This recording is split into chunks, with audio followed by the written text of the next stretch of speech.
Yo, yo, yo. What's doing, boys? Welcome back to the Boppa. Grabs. Yo. Patrick. How we doing? Nice morning one.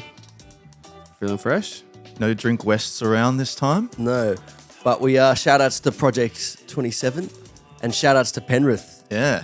Big weekend The for Penny Penrith. Panthers. 3 years in a row. Donald Duck. That's the Panthers fucking when they score a try. They do that. Oh, is it? Yeah. I don't know, I'm doing it wrong probably. Yeah. Nathan Cleary, what a bloody legend, eh? He's the coinman. He's the coinman. Yeah. I don't know if As he's we appreciate call that. I don't know. I'd like to be on a coin. Yeah, me too. Do you want to explain the coin thing, No, Seamus? not really. Oh. I got a coin though. For your birthday. Yeah. Ancient Roman Commodus. I got an ancient Roman coin. coin. You got Commodus, lad? Commodus lad. Ooh. That's the bad guy in Gladiator. Wanted to bang his sister. I got him on a coin. That's cool. Happy birthday, by the way. Thank you. I'm an old man. Old man, old plan.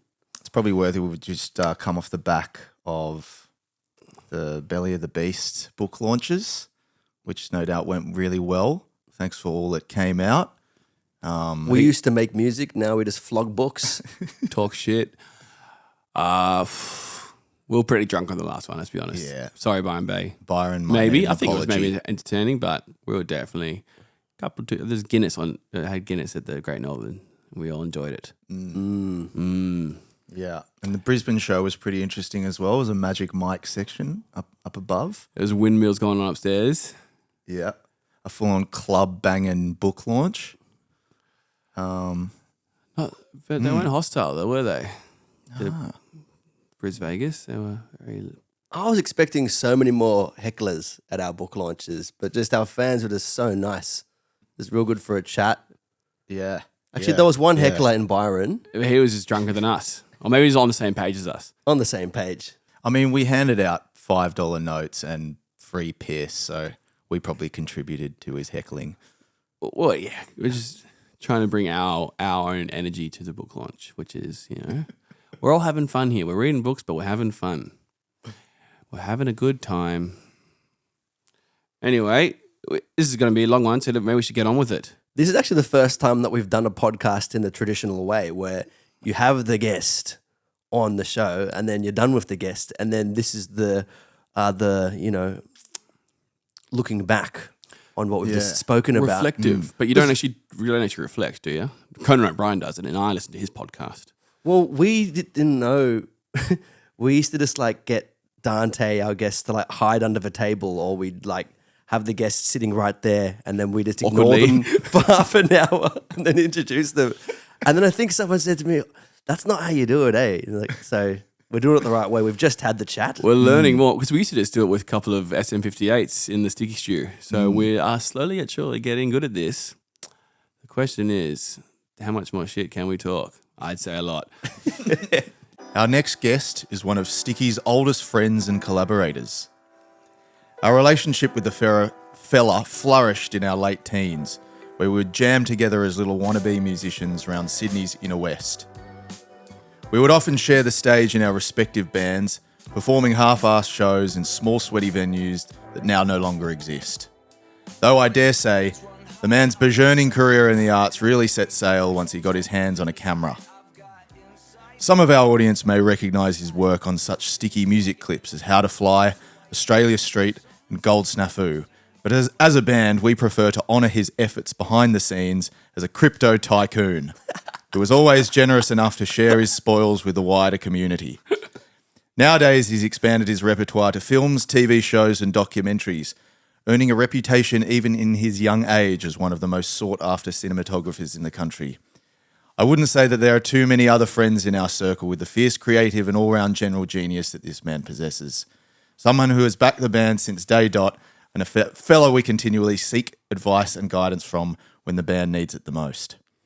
A proud Arrente man living on Gadigal country, we welcome live from the Desert Cave Motel in Cooper Pedy, our good pal, Mr. Tyson Perkins. Wow. I don't really know what to say about that. That pretty much covers the entire conversation. failed musician into reasonable filmmaker. Sought after, actually, to be exact. How are you, buddy? Where are you? I'm in Cooper, Haiti. Which is the home of the Big Winch 360, which I think is like the Cooper Petey's version of the Big Banana. Doing a television series here with Dylan River, who did the Sticky Fingers clip for another episode, but he also directed Mystery Road Origin with me, which I did a couple of years ago. Which, to be honest, you invited us to the premiere of that on George Street, and I was a bit nervous because I thought we were just watching one episode, and then I was in a taxi on the way, and I'm like, are you fucking serious? We have to watch the whole show. It was the whole show. It was every episode, the whole show. And I was a bit nervous. I was like, oh, what if it's shit? I'm stuck in the dark all day. But it was unreal to watch the whole thing top to tail, especially just given it was your cinematography. And I think I also heard that once it was broadcast on the ABC, it went into a more classic 4:9 format, but being able to watch it in its originally intended cinematic view on the big screen was beautiful. Yeah, thanks for doing that. I even though I'm sure you're being polite, 6 hours of television straight is probably too much.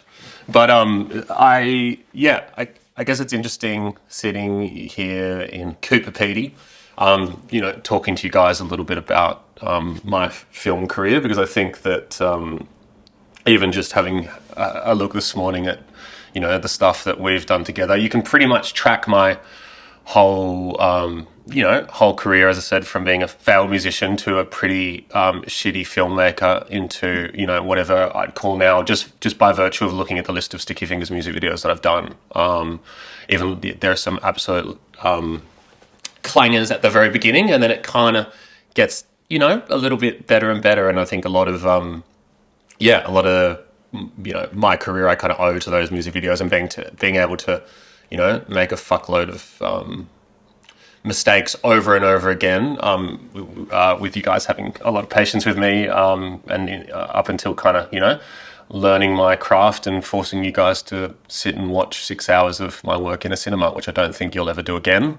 So thank you for doing it that one time. I think those original clips, they had the same kind of charm that those songs had. We all didn't really know what we were doing back then. I feel like you had more idea than us, but when you don't have much budget or time, recording music, the same thing. Like that's what you got. So just work with it, kind of thing. And those clips kind of, I think we're all on the same page there. And they got the highest views as well. They got charm to them, don't they? Look, just so our listeners fully understand, we're not talking about one or two video clips here. Just like I've got a brief little history here. It's not brief at all. Happy Endings, Clouds and Cream, How to Fly, Australia Street, Gold Snafu, Not Done Yet, Kick On, Outcast at Last, Loose Ends, Another Episode, No Divide, Cool and Calm, and We Can Make the World Glow. To name a few. I think there's still even a few more that I've missed. So that was all this man right here. I liked what you were saying before, Seamus, about the earlier ones having charm. And I think it's something to be said, especially for our listeners who are in bands or just have music careers starting out, is that money does solve some problems, but it doesn't necessarily mean that you're going to have something shit hot on the table. Money definitely helps, but yeah, like you said, Krabs, like some of those earlier clips, those real simple ones, they're the ones that people seem to like associate and fuck with the most. Whereas I know that we've done some other clips, Tyson, where we've thrown a lot of money at it and they're still really good, but there's something about like when your heart is fully in it and making do with what you've got just makes it something a bit special for us anyways. What do you think, Tyson? Yeah, no, I totally agree. It's really funny now because I think when you get a little bit, bigger and better at your craft in terms of filmmaking, shit just becomes, more expensive by multitudes. But certainly like my favorite sticky clip, and probably I think the one that's got the most views is How to Fly. And that was like where was that shot? That was kind of something that was planned to be a lot bigger and was meant to be like the Beatles, and it was playing on a rooftop, and blah, blah, blah, blah, blah. But then it just ended up being a one-take a one take thing with like a Dalmatian in it, and that's that's probably, I don't know. Yeah, I'd say, in terms of like emotional resonance and I guess memories and stuff, that's probably like my favorite clip. And it's got, I don't know, because of the song, obviously, it's got like some fucking ridiculous amount of views on YouTube. But yeah, it does show that when you are kind of like limited by, by money and stuff like that. You tend to come up with creative ways to attack those things. I also think that, one of the really cool things that you guys did from the very beginning, with your music videos especially, and I guess just generally with everything about you, you kind of led by the force of your personalities. There's a bit of kind of like, I think, boy band stuff happening in those early music videos of yours, in terms of everyone having a favorite because you're all kind of your own strange, wacky characters, and that kind of really comes through. It doesn't, you don't take yourself too seriously. I think all of those early clips kind of have that, they have that charm to them that, maybe isn't as much there in the later ones. I'm not sure, but that is what I love about those, the first ones we did. Although I had no fucking clue what I was doing at that time.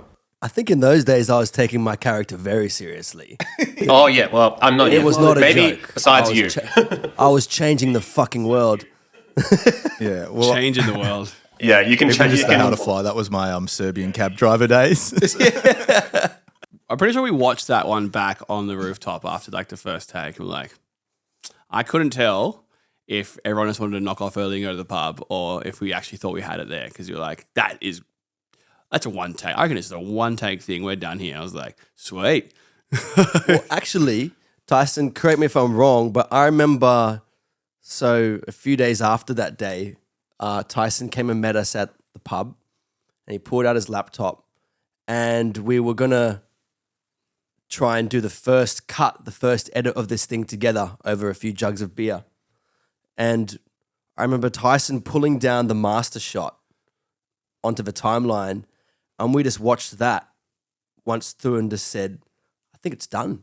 Because we actually shot more that day. Like, We did shoot more that day, did we? that master shot was the first thing we shot, and that was supposed to be just like the master performance shot. But we shot a whole bunch of other stuff on that staircase and with Beaker's Dalmatian Bell. What else did we shoot, Tyson? We shot it all in that location, but it wasn't originally intended to be a one-shot clip. No. It was like which maybe at that time, I don't know if you guys had the status for this or not, but I think we were going for like this, the Beatles. I think we were going for like the Beatles gig on the rooftop. However, it was in Sydenham and it was with no lights, and yeah. And then I think we pretty quickly kind of realized, the slow motion montage of like walking up the stairs in slow motion, and I don't know, Colin Lucas taking photos of you wasn't quite as captivating. So yeah, that's kind of that's kind of how that happened. And then I think I guess because was it Australia Street the next one straight after that? It was, and I think we were like, one-shot clips are the way to go. Yes. Let's just do that. There's that great footage of the raw run with like without the music and just your voice. And like who's like blocking you? Someone behind you, like watch out, pole. I think it's up on YouTube somewhere. Someone's put it up. Well, we put it up eventually for a few different reasons, but the main reason was there was quite a few people who were saying, that's bullshit, that's not one shot, you can see where they cut it. Which actually, that was kind of testament to your talent, Tyson, that people didn't believe it was actually done in one take. But it was. I think we did that walk 3 times, I think it was. I think it was 4, but I think we ended up going with take 2. Yeah. I remember that we had to get it in time because the cops were about to get called. And we were like, because you were just spraying all the cunts in the cafes. And so we just had like... With the champagne bottles. bottles. With the champagne. So we just had like real limited opportunity to get this done. I think when you take out, like, if you just listen to the soundtrack, as in the, or the recorded actual audio of that, like, I can see why the police record, like, it is, I guess, kind of obnoxious, like after, I think seeing that happen 4 times in a row and your car getting sprayed with champagne on the 4th time would be, mildly infuriating.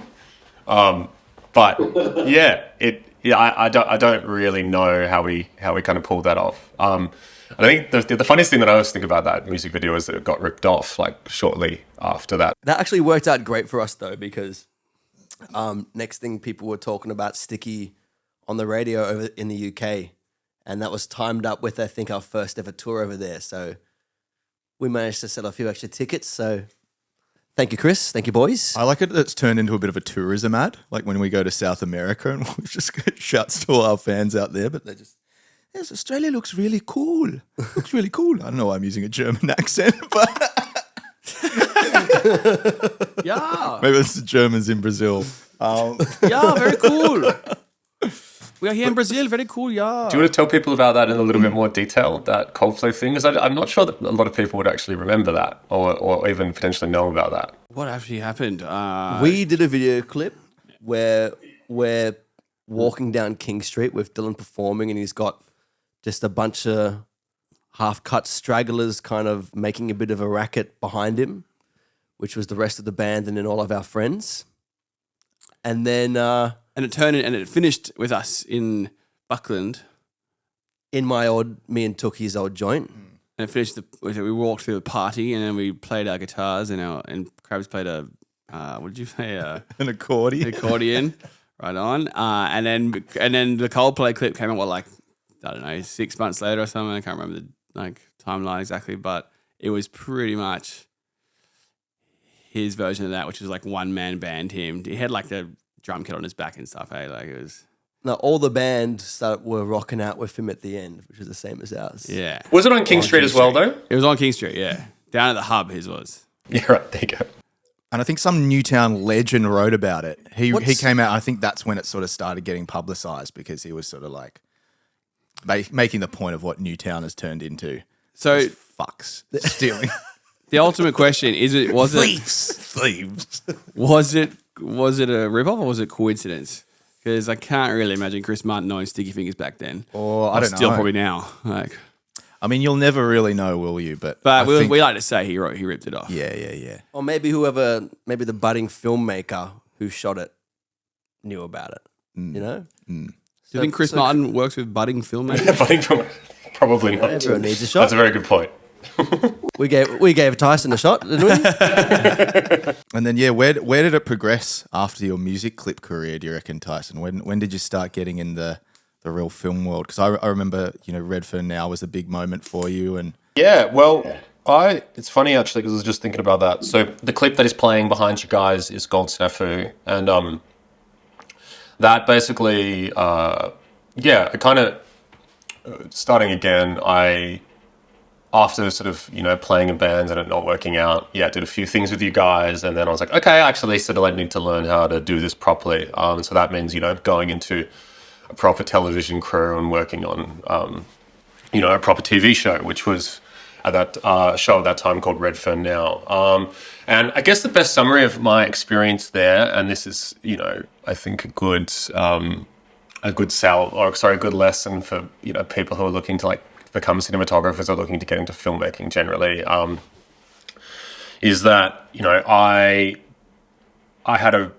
was probably the worst camera assistant of all time. I was consistently late. I forgot to charge the whole crew's batteries. I left the slate at home. I let the camera run out of battery. I forgot to change the media card. Et cetera, in my first 10 weeks of working in a camera department. So I kind of came back with my tail between my legs to Pat and said, hey, I've just come off this job. Of course I said I did amazing and I learned a lot, but actually if I wasn't like a government sponsored attachment, I probably would have got fired. But I came back to Pat and sort of said, I'd love to start making music videos again because I fully leveled up and all that kind of stuff. And so, we came back and made our mattress man masterpiece, I think was the next thing. And I think from that point onwards, because I'd been such a terrible camera assistant and just had a generally shit time, I kind of didn't really re-enter the film industry sort of properly for I think like another 5 years. Like it was a massive kind of delay from my professional development. But what it did mean was I put my head down a little bit more, and I guess, really, really kind of got into music videos as a way of kind of, learning all of the things that I didn't know and kind of patching up all of the skills that I realized I didn't have, when I'd first gone into that film crew in Redfern. Now, I think one of the issues that I had was that I'd felt always, because I'd done so many kind of one-man band music videos, in my early 20s, I sort of felt like I knew a lot. And then the kind of shocking realization that I knew nothing and I was actually horrible at my job was a bit of a wake-up call. But yeah, it kind of came back to music videos, Gold Snuffer being the first one.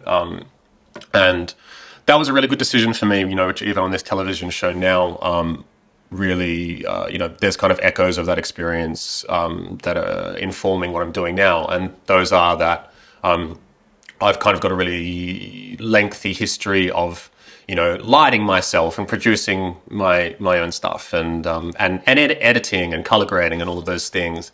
And you kind of only get that not just from, being able to make your own mistakes on music videos, but also just doing it over and over and over again.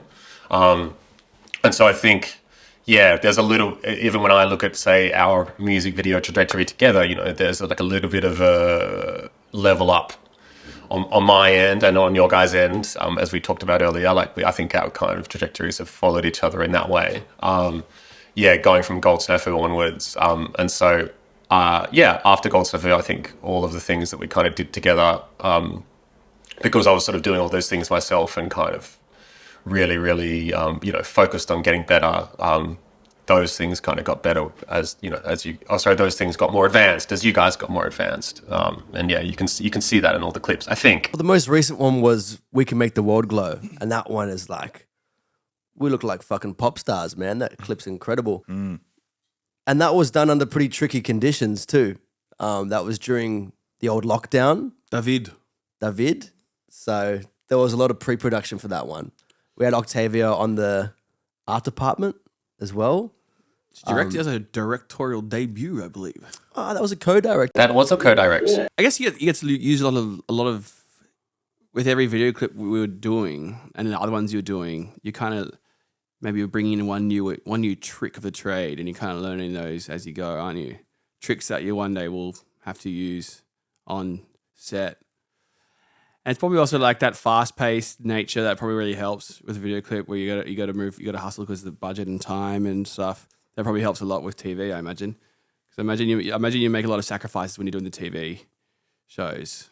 Like, can we actually get this done? How are we going to make this effective? But it also, I think it allows you music videos, they're because they're versus other things, they're kind of like relatively low stakes. They are the best avenue, you can try to try new things as a filmmaker. Whether it's trying new lenses or new cameras or, or even new crew. Like, as I sort of said to kick off this convo, the guy, who I'm doing this television show now, which is called Thou Shalt Not Steal. Our first job together was taking a camera and the lead singer of King Tide out to Alice Springs to shoot him going crazy in the desert. And that was kind of like the formative job that we did together. Which is probably, I'd have to say, my most important working relationship now. Yeah, you're a hot little item, you two, aren't you? You and Mr. River. That's probably the most cinematic video clip we've done as well. Well, you've done. For me, one of the more special moments that we've had with Tyson was when, after Manu, our dear friend and sound guy, passed away, and Tyson, what had happened was that we had plans to make the clip for Not Done Yet in Sydney, but then of course with Manu's passing, Italy was calling us because that's where his funeral was taking place, and then Tyson ended up coming with us to Italy, and the plans for the clip changed, and the clip became this beautiful tribute to our beloved friend, and that was so sick that you came along with us and did that, Tyson. It was really special just also just have you there as a friend too, and just it's just so cool that we kind of have that as a piece that we can always kind of go back to and look at and just really well said. It was a beautiful moment. And it was also really quickly, it was just a beautiful moment where we experienced the town for the first time ourselves, Manu had always talked about us going to Norcha and experiencing that. And His obviously hometown, his yeah. hometown. So yeah, and to go there obviously for the funeral wasn't what we'd ever planned for. But Tyson, you kind of were slightly removed from that world, I guess, of what, our relationship with him, but you were coming in and filming it and still felt the family love and warmth and everything about that situation. Yeah, I think that's that's probably the most special experience that I think I've had using a camera. As you said, the fact that was your guys' first time going there as well, and it's obviously such a beautiful place. And I think even although it was an enormous tragedy, I think that's probably the most beautiful funeral I've ever been to as well. Up in Castelluccia, which is a beautiful part of the world. The other really beautiful thing about that clip was that we went to Norcha, and most of Manu's family and friends, most of that town didn't speak English. They don't speak English. And so the video clip kind of gave us a sort of collective project where it gave us a way to kind of hang out without necessarily needing to be able to speak the same language. Like there was that dusty old Vespa that we found in the garage, and it was like, hey, can we get this thing going? Next thing, all the local boys are standing around us trying to get this old Vespa going for the video clip. There was that old car. It was an old Fiat, was it? What was it? Yeah, I think it was. Beautiful car. Yeah. And just, Fiat. being able to involve all that crew and just like looking back at the footage and yeah. I thought it'd be interesting, to kind of put a question back on you guys, in terms of, music videos as I guess a mode or a form of publicity for bands and stuff. That's something that you guys have harnessed really well. Like, do you think, I don't know, is there advice that you can give people, in terms of the types of music videos to make, or, I don't know, even as we were talking about earlier, like the investment of money or what, whatever it is. Because I remember, like, for instance, you, Pat, have always had this kind of viewpoint of, like, you do your music videos in stages. You do something that's sort of performance so that people can kind of get to know, the personalities in the band, and then you might do, story, and then you might do, I guess just you kind of almost being a bit premeditated with, giving people variety so that you're not making the whole thing, but also kind of keeping something as a under the same kind of tree of your, the band's identity, I suppose. Because the thing is with all of your clips, you can always kind of, or in my opinion, you can always kind of tell it's you guys. There's something about you guys that's in all of them, but they're all sort of very, very different from each other. I think the first thing I'd say, making video clips is a huge pain in the ass. Yes, I agree.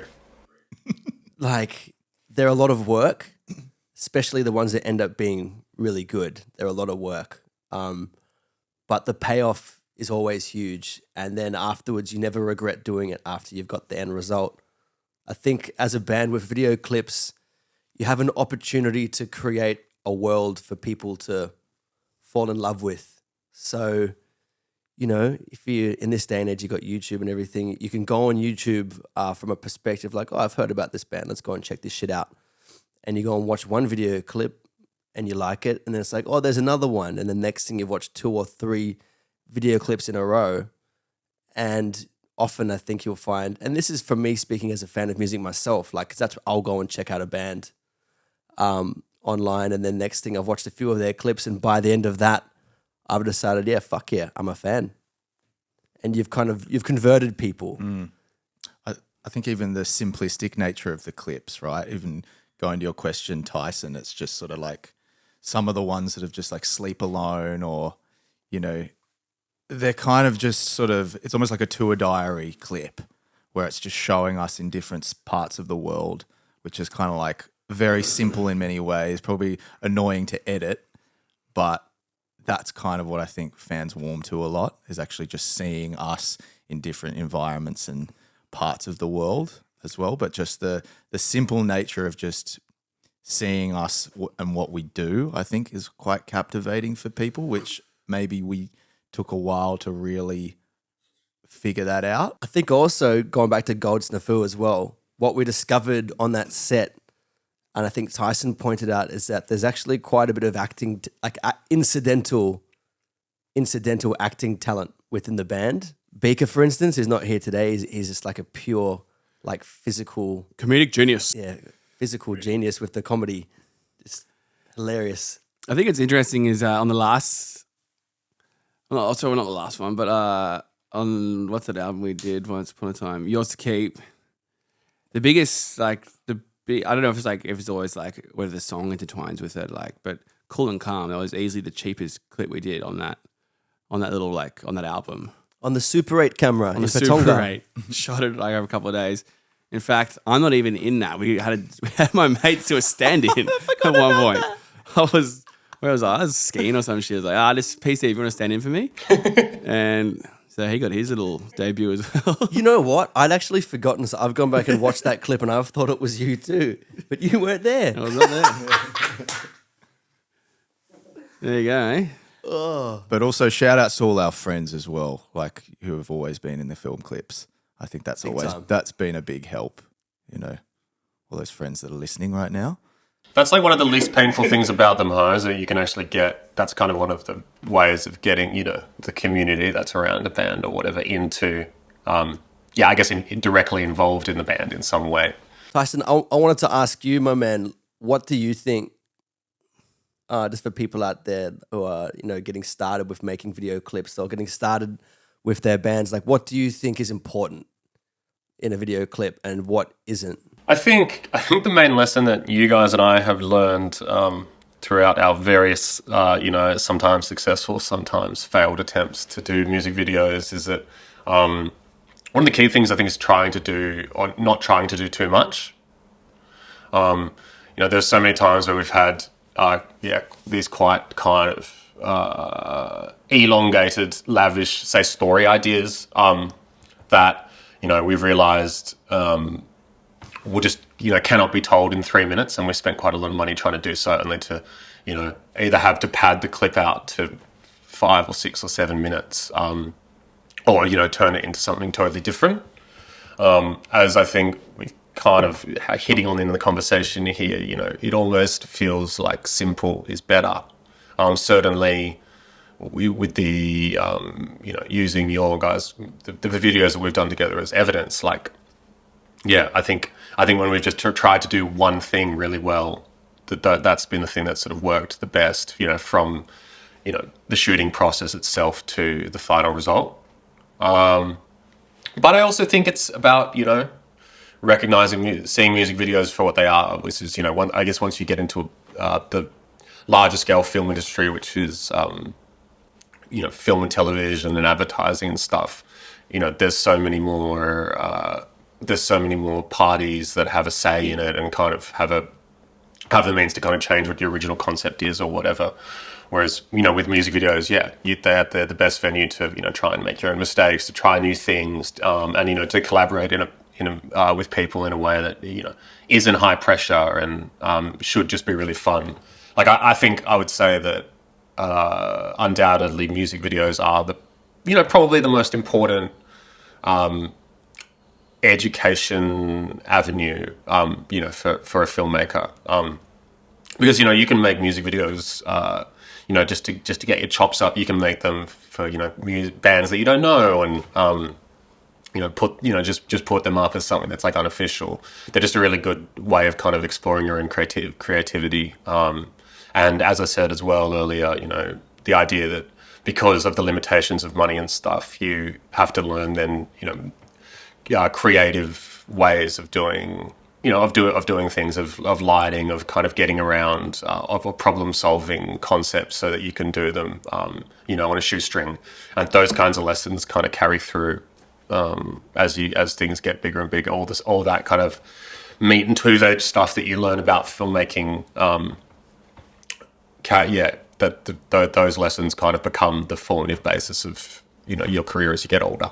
I really agree with the keep it simple, stupid, but that's with everything. That's just life, isn't it? But then also, I love the second main point you said, which is don't be afraid to get experimental. Don't be afraid to try and do something a bit different and just like throw some shit at the wall and have some fun with it and play around. 100%. Don't be afraid to spend the band's money.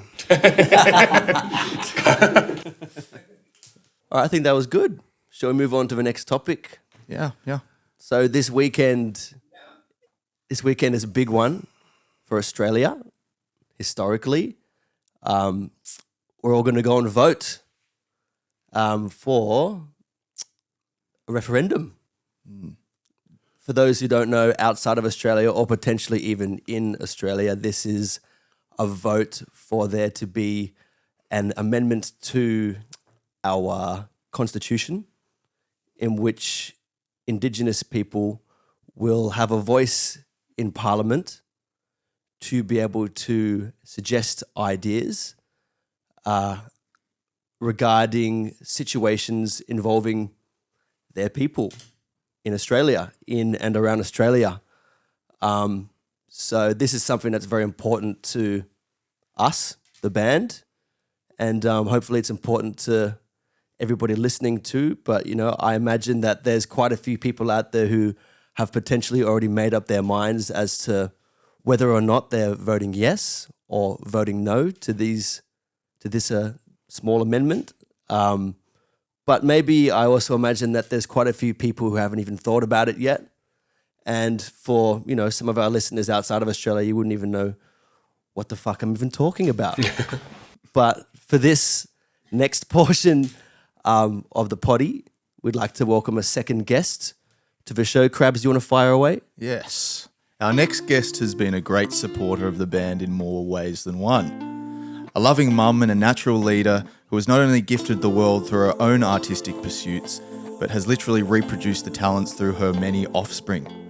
To give us a little more insight into today's discussion about the upcoming referendum and what this means to her, we are stoked to have in the studio, live from Alice Springs, daughter to Charlie Perkins and mother of Tyson Perkins, we present to you the wonderful Hetti Perkins. That was a nice obituary, thank you. He does good introductions. It makes you feel good when you come on. Just a little, there's plenty more to say, I'm sure. Just a little quick synopsis. Oh, no, thank you. It's so nice to see and hear you all.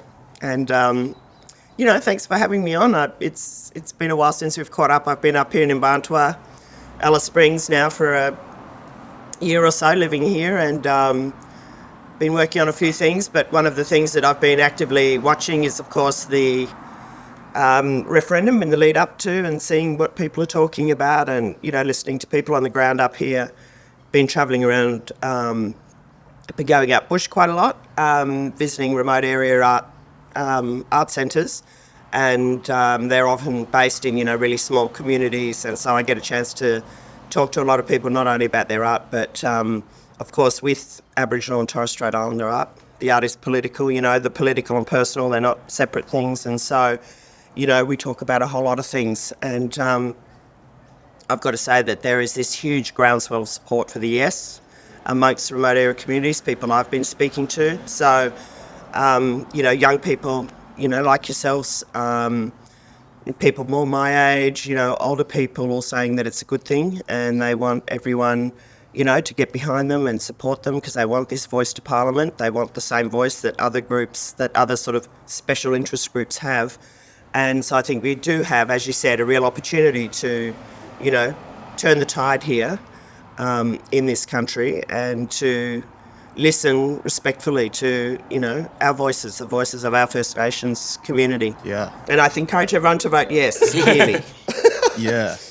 It's just interesting to see how it's all played out. I mean, obviously us as, white fellas and us having, being forced for many to make a decision which many of us don't really know much about. But I mean, we've kind of been fortunate as a band to be involved and invited into, regional communities Indigenous communities in New South Wales through, offering what we can, which is, music production, advice, music workshops. And, for us, some of the first times we've visited, Aboriginal missions, which was pretty eye-opening for us for, inner city white fellas to see that, there are just young fellas that have, in and out of juvie, just real dire situations.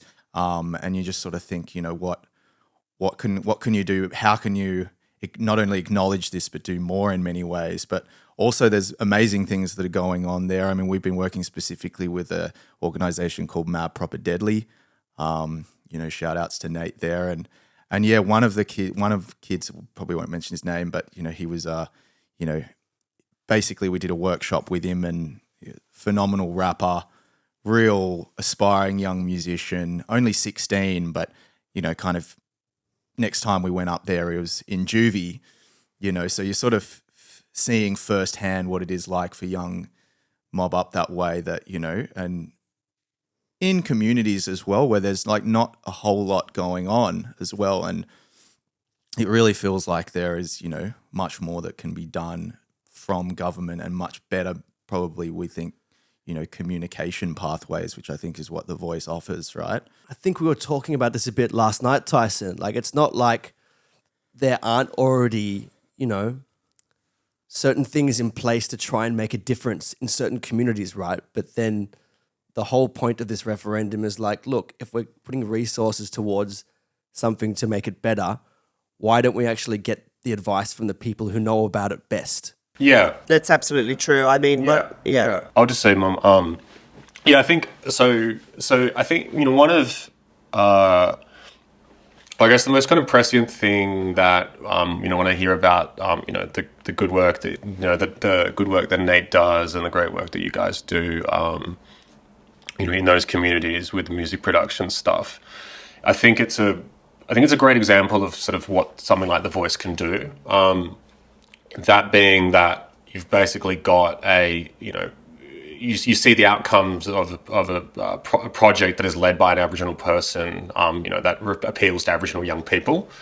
For those types of kids, I think, they'd probably be very used to, these types of programs coming into their communities, and then, doing one kind of little tokenistic session, and then leaving town, never kind of showing face again.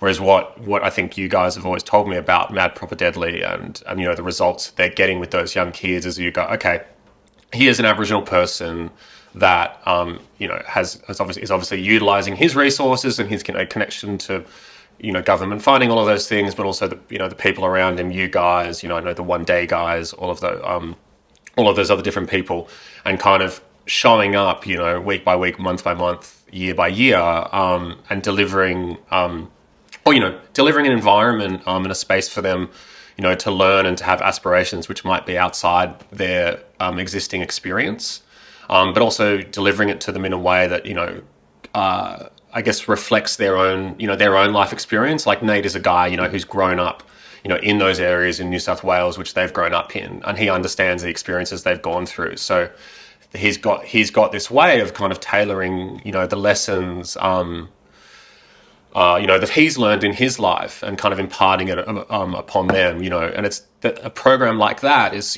so different and so much more effective, right, than just something that's kind of, I guess, prescribed statewide by government officials who are really disconnected from that experience. And that, I think, if we want to talk about a really functional metaphor for what The Voice can do, it's a program like that. Like, it's a saying, The Voice, at its core, obviously it's just an advisory body, but it's an advisory body that's made up of, elected people that reflect all the different Aboriginal communities around Australia. And they basically, the object of it would be that, each person comes in and says, hey, I've grown up in this community, just like Nate has, and this is what these people in this community are going through, and this is how best to deliver, different outcomes for them, whether it's health or whether it's, culture, music, whatever it is. It's saying, hey, I'm from here, this is how we should do it here. This is how we'd like to do it. And, let's give this a go. And I think, Mad Proper Deadly, like, especially seeing them, seeing those kids play with you guys, at the River Stage the other week, is such a great example of that. Like, it's like, here's an Aboriginal person, who's, really shown up for these kids, knows what they're all about, and has kind of delivered them, delivered them aspiration and delivered them this new hope that they sort of didn't have before, but delivered it in a language and in an experience that they understand. So it's, I think, I just keep coming, in terms of like real functional examples, like what Nate's doing, and I guess having an Aboriginal voice delivering that program, like, it's such a good example of like how this can be effective and why it hasn't been effective before, you know. Yeah, I mean, just so listeners can understand, if they want to research, that's mad proper with a PROPPA, deadly. And yeah, the beauty of just going on what you're saying, Tyson, that was really beautiful, is that you know what Nate is doing is it's basically a caravan music studio that has, you know, access to communities in ways that, you know, other white-led organizations traditionally haven't. And what's interesting now is even with the idea of the voice too, and this conjunction with, you know, organizations, what's called NECOM, which is New England Conservatorium, which is like the only sort of conservatorium out in that area of regional New South Wales, which is traditionally a very kind of, you know, exclusive sort of classical kind of music organization, you know. And now what Nate's been able to do is work with them to, you know, host workshops in their facility where he's basically bringing in kids from the mission that would have never ever stepped foot in a place like that, you know. So it's actually producing like a really good bond between these two organizations to produce something great. So you're actually seeing some really good things happening there. And yeah, I think, you know, to touch on even the voice as being now what I think is a pretty bipartisan thing. You know, you've got people who are campaigning for the voice on Liberal and Labor governments. You know, I think there was that book, is it Buraja, that was written by Liberal Senator Andrew Bragg. I think Auntie Rachel, Sister Hetti, Rachel is in that book as well. And I think the central theme of that, coming from a white fella too, which is saying, you know, the government has traditionally made laws for Indigenous people, but not with them. And so, yeah, I thought that was kind of like a real powerful point to kind of understand as to why something like this would be so good. 100%. Correct me if I'm wrong, but it feels like this isn't like it's not a very dramatic thing anyway. It's just, it's the right voting yes. It's like you're just taking a step in the right direction towards closing the gap and just having actual voices from Indigenous people rather than just, like you said, like white fellas kind of making laws for them rather than with them. I'm really glad Seamus mentioned the gap, because we all know what it is, but there's probably a lot of people out there, potentially in Australia and outside of Australia, within our listenership, who don't actually know what the gap in Australia is. And the gap is the very thing that this referendum and the yes vote is aiming to close. So, Hetti, would you mind just explaining to our listeners what the gap actually is, for those who don't know? Well, sure. I mean, it is, there's a lot to say about that, but I guess the key things, the key takeaways from the research and what we've been hearing about this close the gap kind of thing is that, as it sort of would suggest, is that the gap between First Nations health and education and, social agency and so on, and non-Indigenous Australians is very wide.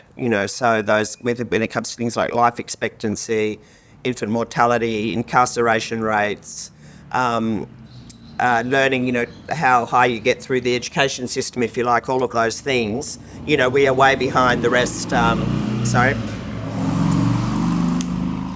We're way behind, the rest of Australia. And I think a good example of how the voice can actually make a direct impact in closing the gap is an example that's local here to Mbantua, which is the Purple House, which is a renal remote area dialysis facility. So for people that don't know, kidney failure and kidney disease are at epidemic proportions in Aboriginal communities throughout Australia, and that is a direct result of colonisation and different lifestyles and eating and, different foods being introduced into people's diets, etc., etc.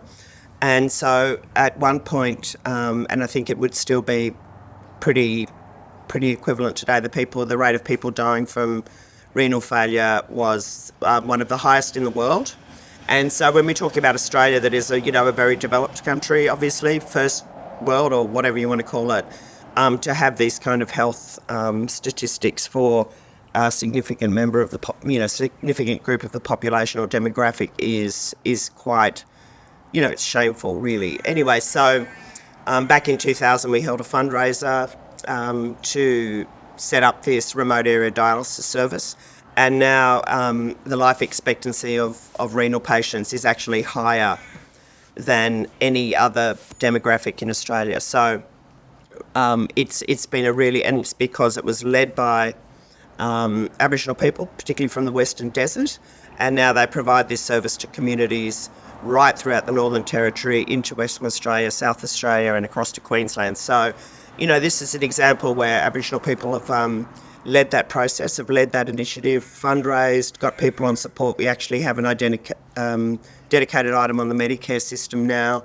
And so because of that, we're seeing really, really good, really positive results amongst our communities. So, we've gone from, I think it was a health statistic that was worse than I think the Congo or something in Africa, to being now, we have a really positive outcome from that, and people are living longer, they're enjoying their lives, people don't have to come into towns and basically, or choose to just stay in their communities and die. So I think that's something that for me is a really good example of why the voice is really important, that those kinds of initiatives, like you were talking about with the music initiatives, with Proper, Deadly, they really respond. They don't treat all of us, they don't treat Australia like it's a level playing field for everyone, because it's not. Some of us, just by virtue of our birth and our identity, are on the back foot to start with. And so what the voice does is really sort of addresses that. It addresses local context and local concerns. And I think there's all sorts of different, as you see on social media, people talking about things like, how will this advisory group be elected, and will they be able to represent everyone? Well, I think, one of the things I'd say to that is, we live in a democratic society. So, if democracy is not your thing, maybe then I understand that the voice might not be your thing, but it's going to work in a very similar way. And it will be truly representative. And so some of those people, for instance, when I was out bush, there was this young woman, an artist, in one of the art centres, and she saw my Yes T-shirt. She said, "Oh, you're Yes Mob." I went, "Yeah." And she's like, "Yep, I've been going around talking to all my family people. I've been knocking on their doors, making sure they understand that they'll vote. I think it's important for the voice. I think it's important that we have a voice in this community." And we're talking about a community of, I don't know, maybe 100 people, not even, that are 4 or 5 hours west of Uluru on a dirt track. So, those people see the voice as being really important to them in the way that they can have representation. They can have a seat at the table, the big table. And I think that's something that we should, understand. Most people here in Mbantua that are at the voting booths and things, I was talking to some of the people there, and they sort of said, in their view, handing out pamphlets, most if not all Aboriginal people are voting for the yes up here. So I think it's really important to, when, people that aren't sure yet, to really look at, to really follow the lead of Aboriginal people, because for us, this is the path to a treaty. The voice is not separate to the treaty. The voice doesn't negate a treaty. The voice is a step towards that. And that's been clearly said over and over and over. I mean, Tyson and I, our family, we assert our sovereign rights, and we're voting yes. And I think that's a very important thing to say, because I think a lot of people, particularly, people of your age, are probably wanting to support Aboriginal people, but feeling as if this is a step back from treaty or somehow ceding sovereignty. Well, it's not. It's a pathway towards that, and it's very important, I think, to make that point. 100%. I also wanted to just quickly add on to that.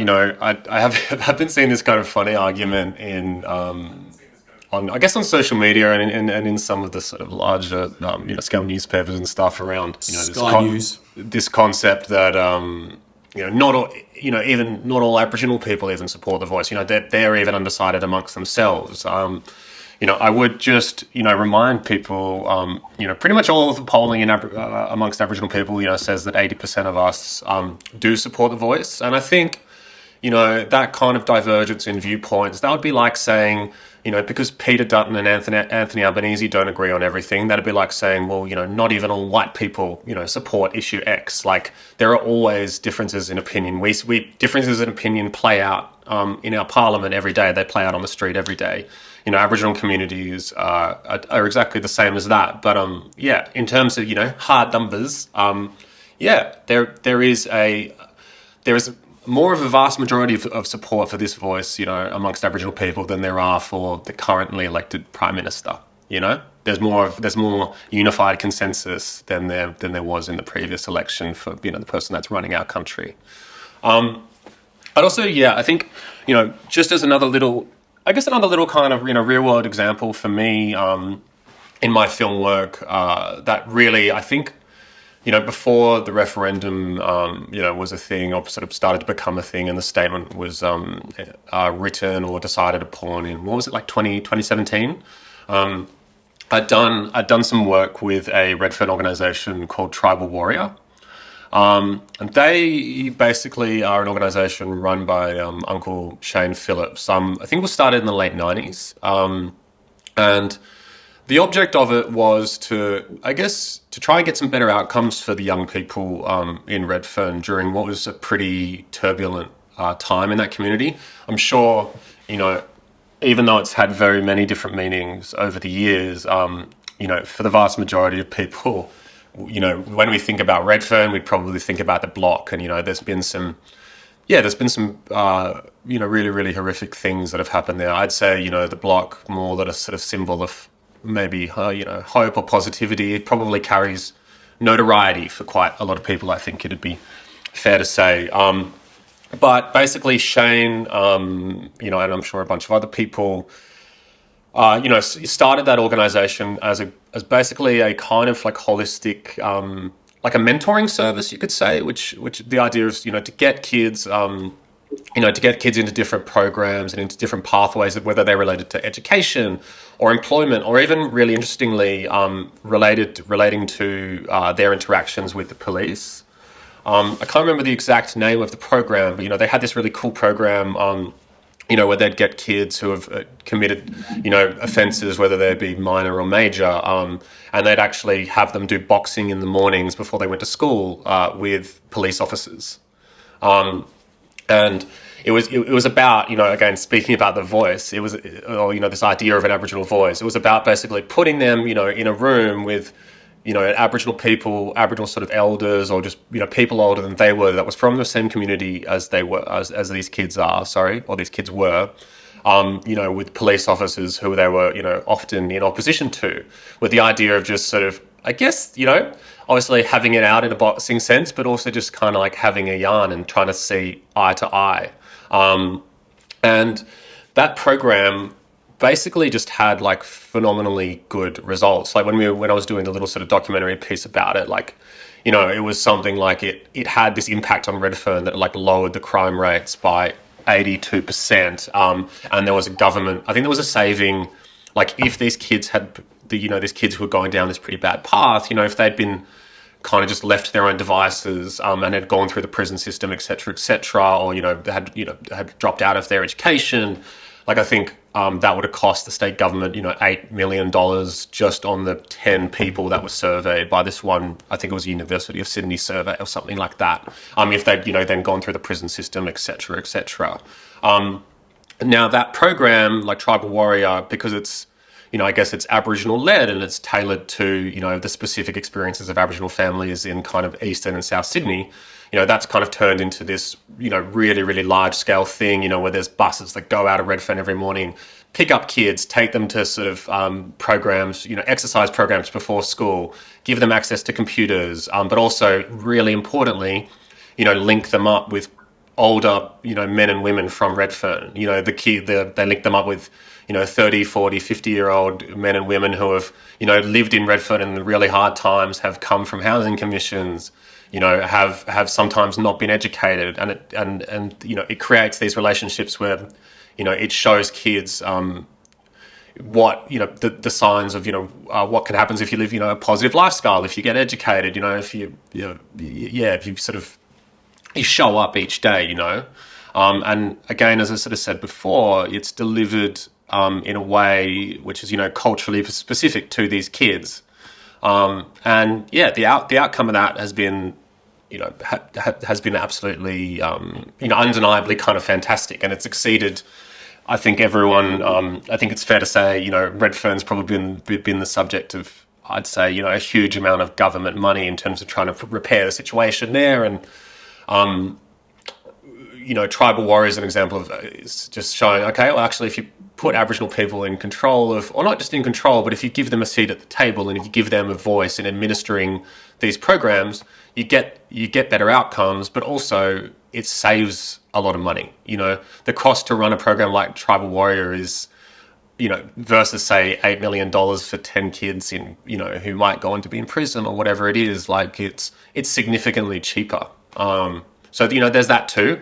Like, I think when we were just talking about before, the idea of sort of closing the gap, there's obviously been, let's call a spade. There's been some absolutely horrendous government policy that's kind of led us, here in Australia, the Aboriginal Protection Act, the Stolen Generation, the White Australia policy, all of these things that have created, huge trauma for Aboriginal people. They've also been, especially in the last 2 decades, there's been a lot of money spent trying to kind of close the gap. But I think it still just comes down to this, the consistent issue, which is that very often Australian people, Aboriginal people, don't have a voice to, discuss with the government and, and the decision makers about how, this money can be best spent and where it goes to and, the format in which it takes, all of those things. And it's, I think when we think about just simply asking for, what is, an advisory board, like, I don't know, to me it just seems like that just so obviously is the way forward.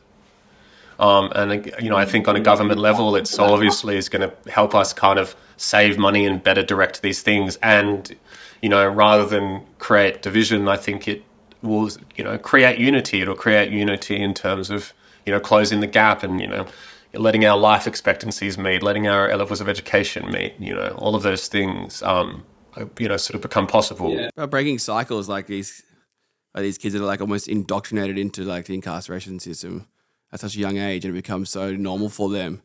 Like one of the kids up in Armadale working with, he was up there, and his father was already in jail and had been, most of his life, and he was up there getting sentenced.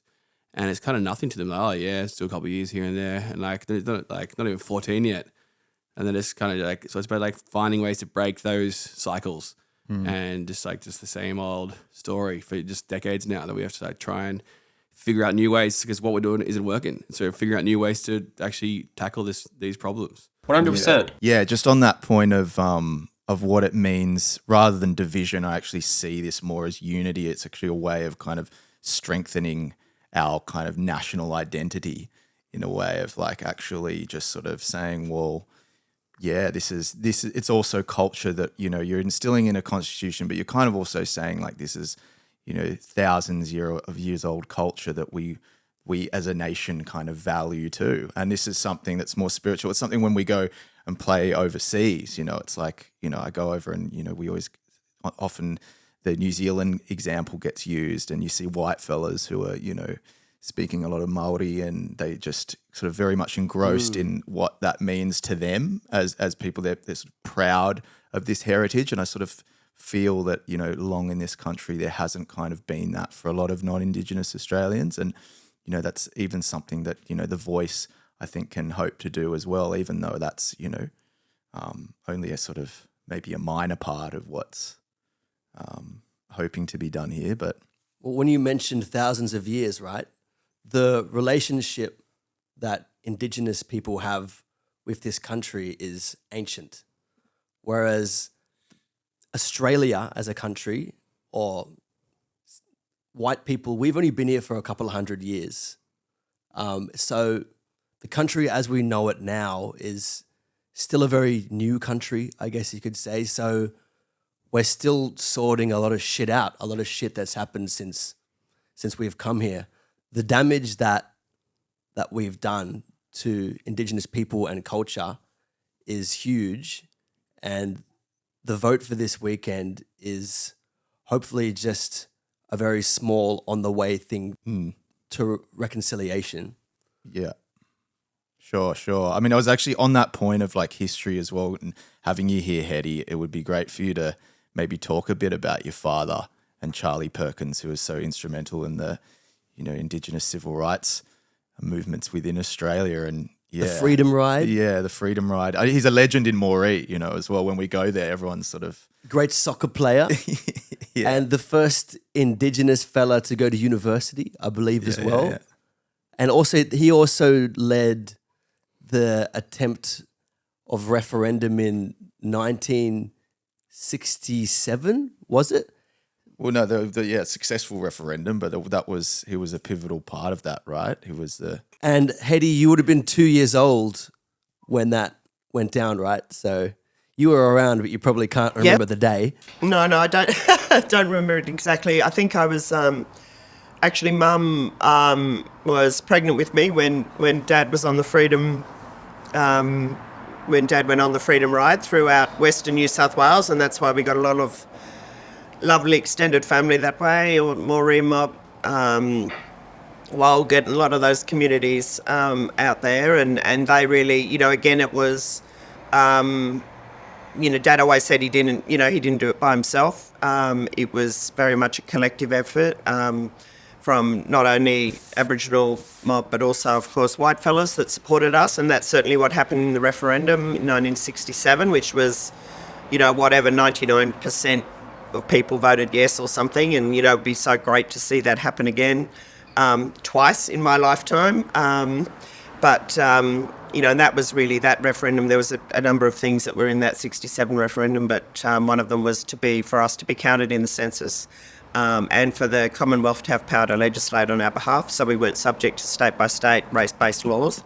And that was overwhelmingly carried. And so, by the time I was 2, I was able to be counted as an Australian. Myself, my father, my grandmother, all my uncles and aunties and so on. So I think that it's, it is recent history. I think you mentioned, Paddy, that it is this kind of new nation. It is a relatively recent phenomenon. And if we look at, the history of our country, not only are we home to the world's oldest continuous culture, but a lot of the people that are alive now, the older generation anyway, didn't know Australia with white fellas. When they grew up, they were kids. They were living in Australia. They didn't know about white fellas. People might, it's something I think that is really important to understand. It's this such relatively recent history. First Nations people, we're living in this country for tens and tens of thousands of years, and then in the last 200 years, we're sharing it now with an entirely different group of people. But I think that we've been very generous. We share our culture, we share our stories, things about bush, for instance, if it's bush medicine or fire management. I mean, the bushfires are a bloody good example, aren't they, in climate change? It's like you're destroying, this country is being destroyed. The river systems are being destroyed. Climate change is a thing. We're all going to lose our homes, as they say. And that's something that, if we listen to our people, we're the ones that will be affected by it the most and first. But we've done nothing to actually make this impending disaster happen, if you like. And I think I just wanted to touch on too that, when we're talking about different programs and different ways that, government have sort of stepped in to sort of try and fix problems and things. One of the frustrations that I feel personally, and I know a lot of people, my colleagues and friends and family feel the same way, is that there's always this talk about the billions of dollars that have been spent, taxpayers' money. Well, by the way, we all pay taxes as well, just as an FYI. But, I think the frustration, it's just, hello. But I think the frustration is that, there's this kind of blaming the victim scenario. It's like, we're just throwing money at you, and it doesn't fix anything. It's like, well, we're frustrated because not only is this kind of, maybe well-intentioned, but misguided, support is so-called given to us. And then when it fails, because no one listens to us, we're blamed for it. and that all we're saying is just listen to us. We have the solutions, we have the ideas, we have the history, we know this country, we know this country. And, if you listen to us, we can make it a better place for all of us. We're not trying to privilege ourselves in this conversation. We're just saying we want to have a voice because we're invested in this country, invested in all of our community. People like yourselves, we want to help our young people. We don't want our people, we've got a very high suicide rate too with young people, and that's incredibly distressing. It's, of course it is, and it's, it's so painful, and we can see ways of, helping this and sort of overcoming the disadvantage and the helplessness that a lot of our young people feel. But but people they won't listen to us. And so that's what this voice is about. And I think that's something to be, whether it's climate change, whether it's youth suicide, whether it's, drug and alcohol services, all those kinds of things, they're all a symptom of colonisation. And, but we do have the answers, and, all we just need to do is to be heard.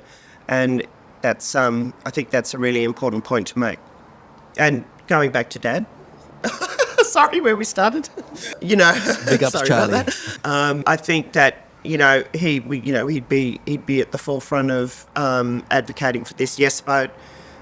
He was, on the phone talking to people all the time, and I think that's something that, when we talk about whether it'll be representative, we've got a really strong, and I think you guys would have experienced too, this, the grapevine, if you like, what we used to call Radio Redfern, where everyone's always talking to each other and knowing what each other thinks, and there's a lot of unity, of course, in our community. So, and while we might agree to disagree sometimes, we are very united. And I think that's, something where we can, those opinions and, ideas of people will actually filter up through that voice process, through that advisory body. I think it's a very successful, it has the potential to be hugely successful. And as I said, it's a pathway to these sort of bigger, sort of philosophical, strategic outcomes like treaties and recognising sovereignty and all those sorts of really important political statements that people are very, very committed to and passionate about. And that's something that I think through the Freedom Ride, with Dad, the different protests, Commonwealth Games, Olympic Games, all of those sorts of events, that's what's really driven that process, is being, this sort of, just to have a voice and to have a presence. And sometimes the only way to do that is through radical actions like protests. But now we're saying we want something that's sort of inside the system that can actually, directly have outcomes. Because over the years, and particularly in recent years, say with the intervention, with the Howard government, all of those agencies that we had at one point to advocate for our people and were really getting good results and really making good progress were scrapped. Like ATSIC, like the Department of Aboriginal Affairs, things like that. So you'll see these departments. I mean, it's a bit like the arts, really. We're at the bottom of a list of a minister's portfolio that covers just about everything in Australia. And then it's like, oh yeah, also blackfellas and, dabble in the arts as well while you're at it type thing. I think we need to sort of, we have had this kind of very Machiavellian process of, divide and rule, dividing us as a community of Indigenous people, but also, destabilising and undermining our services and our way of having direct access to the political process. And that's, that's been a very sort of creeping but effective tool in disempowering our communities. Awesome. And that's what Dad was all about, having this voice, creating these sort of direct political actions, whether it was attend embassy in Canberra to say that, we feel like we need an embassy because we feel like we're, strangers in our own land. We're looking, the voice is really, the 14th of October is our opportunity as all of us, as all Australians, to follow what happened in 1967 when the majority of Australians voted for us to be counted in the census. And now we have this opportunity to all of us to vote so that, our people, Aboriginal and Torres Strait Islander people, can be heard. So we have a seat at the table. We have as much right and say as any other Australian in what happens in this country. And I think on the point of ATSIC as well, it was kind of, they were at the behest of the government at the time, right? That's kind of why it sort of got canned. I think the voice in itself, can, if it's in the Constitution in the way it is, it can sort of, it can stick around. It's not going to sort of, and I guess we've learnt that through ATSIC and the way that kind of, went down. And I think people you're talking about when you play overseas and stuff, I think a lot of people, most people I think overseas would be very surprised to find that, Australia doesn't, that, Aboriginal and Torres Strait Islander people, First Nations mob don't have that voice, don't have that access. I think that's what a lot of people here, you don't often look in your own backyard, do you? But I think that, we're not going to really look good in the eyes of the world. And Hetti, I'd actually like to ask you, for those who are considering voting no this weekend, what would you say to those people? I would say vote yes. I think that it's our. I would say get the T-shirt. I would really encourage people to vote yes. I think there's been this whole thing of if in doubt, what is it? If you don't know, vote no or whatever. And there's been all these things like Care to share, forever a share. Yeah. Or if in doubt, find out, as people have been saying. Or if you don't know, go to the show. But I think, I would really encourage people to vote yes. And a simple way of doing that without, getting your legal degree in constitutional law is, it could be as simple as looking at the people who are encouraging us to vote yes. In a kind of a lineup. If you sort of put up a usual suspects, police lineup, the yes voters, these are people that are really kind of, really strong, decent, honourable people, who have done great things in their lives, a lot of them, and, have been very successful. They've come from, they've been sort of behind the 8 ball to start with, but they've really pushed through and they've come through and they might be great, sports people, politicians, doctors, or just, community members, to working in different fields. And they've, they're saying, they're encouraging us to vote yes. And I think it's really important that we follow that lead. And, that the fact that the overwhelming majority of First Nations people support the yes should be enough for people who are a bit either, thinking no, or they're, swinging voters, as they say, to actually vote yes and get behind us and support it, because it is, it is an advisory. I don't know why we have to constantly reassure people to say we're only giving advice.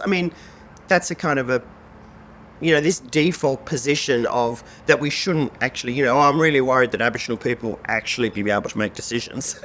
I don't know why we have to worry about that, but we do. There's a lot of fear, isn't there? You know what I mean?